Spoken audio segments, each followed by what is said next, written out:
मैं हूं आपके साथ कीर्तिमान सिंह। दिल्ली में विधानसभा चुनाव से पहले आम आदमी पार्टी के संयोजक अरविंद केजरीवाल ने बीजेपी से किराड़ी से विधायक रहे अनिल झा को आम आदमी पार्टी ज्वाइन कराई है। अनिल झा 2008 से 2013 के बीच में किराड़ी से बीजेपी के विधायक रहे हैं। अनिल झा 32 सालों तक बीजेपी में रहे हैं।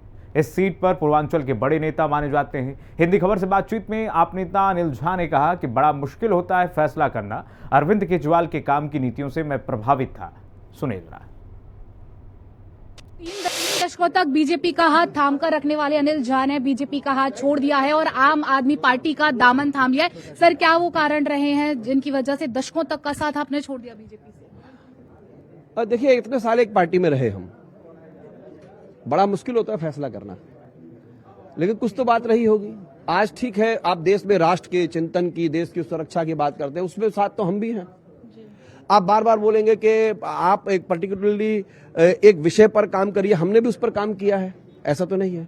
लेकिन मामला है अनऑथराइज्ड कॉलोनी का, मामला है पूर्वांचल के लोगों के न्याय का। सर, ये तो बहुत पहले से है, आज से नया तो नहीं है, लेकिन पहले कभी ख्याल नहीं आया आपको? क्या नहीं है, मतलब जैसे ये अनऑथराइज्ड कॉलोनी हो दिल्ली में, हाँ। जिनका आपने जिक्र किया कि पूर्वांचल के लोग वहां रह रहे हैं, 1600-1700 जिनकी संख्या आपने गिनाई, हाँ। ये आज से तो नहीं है, फिर ये अब हृदय परिवर्तन आपका अभी कैसे हुआ? देखिए, हृदय परिवर्तन, अब मैं भी इतने वर्षों से था तो मुझे तो मजबूत होना था कि एकदम ही मैं आ जाता हूं। जब मैंने देखा कि न्याय और निर्णय नहीं हो रहा है पूर्वांचल के लोगों का, पूर्वांचल के लोगों को बस भरुआ बना दिया, इनके लिए बसें भरते रहो।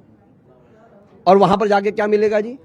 पूर्वांचल के लोगों से पूछे ईमानदारी से, इन पर हाथ रख करके। वहां पर एक पूर्वांचल का व्यक्ति वहां पर अध्यक्ष बना था और एक उसके अभी जो मित्र अध्यक्ष हैं। क्या पूर्वांचल के लोगों के साथ सौदागरी नहीं होती थी क्या वहां पर? हम लोग ऐसे ही आ गए हैं क्या? हमारे 32 वर्षों के बाद हम लोग वहां थैलियां लेकर के जाएंगे? हम नहीं जा सकते हैं। और मेरे को 14 पंथ मार्ग से बहुत ज्यादा नाराजगी है, वहां के गिरोहों से नाराजगी है। और उसके बाद डीडीए तो इनके पास थी, रोज डीडीए के अफसरों से मिलते थे। तो बताइए, डीडीए के अफसरों के पास तो दिल्ली के कितने तालाब डीडीए के पास जो चले गए, कितने तालाबों की डेवलपमेंट करी इन्होंने, सारे के सारे प्रदूषित हो गए। प्रदूषण की ये रट लगाए हुए हैं। दिल्ली के अंदर 650 तालाब थे, 650 तालाबों में बता दीजिए डीडीए के पास थी, 650 तालाबों में किस तालाब के अंदर सीढ़ियां बनी? ये पूर्वांचल के लोगों को नारा देते थे, छठ तालाब का, छठ तालाब का, छठ तालाब का। गंगा नदी पर जाते थे। दिल्ली के 650 तालाब डीडीए के पास थे। बताइए किस तालाब का जीर्णोद्धार हो गया? कहां सीढ़ियां बन गई? पैसा गया कहां?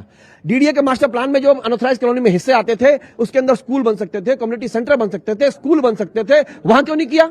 आप सिर्फ आरोप प्रत्यारोप करना। अब चलो आते हैं, सांसद बन गए साथ, पूछो इनके सांसदों ने 1 साल से करा क्या है?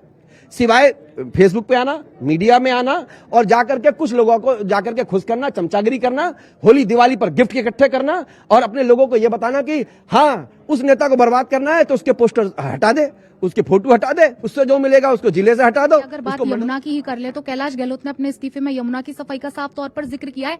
न सिर्फ कैलाश गहलोत, राजकुमार आनंद और तमाम बड़े नेता मंत्री जो आम आदमी पार्टी में रहे, वो तक इस्तीफा दे। मैं तो कह रहा हूं, देखिए, मेरे को उनसे इतना परिचय नहीं है। मैं कह रहा हूं डीडीए जैसी ऑर्गेनाइजेशन जिसके पास हजारों करोड़ का अपना फंड है, हजारों करोड़ का फंड है, तो यमुना क्या खाली दिल्ली में बह रही है? हरियाणा में भी से तो आ रही है। तो हरियाणा में भी सरकार थी 15 सालों से। सारी गंदगी क्या यमुना की दिल्ली में है? हरियाणा में क्या हुआ साफ सफाई के लिए?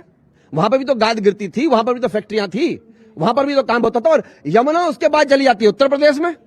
तो कोई सवाल उत्तर प्रदेश की नहीं जा रहा कि यमुना गंदी होगी, हरियाणा तक कोई नहीं पूछा। लेकिन बीच का पैच जो है 22 किलोमीटर का, उसी के बारे में सबसे ज्यादा सवाल हो रहे हैं।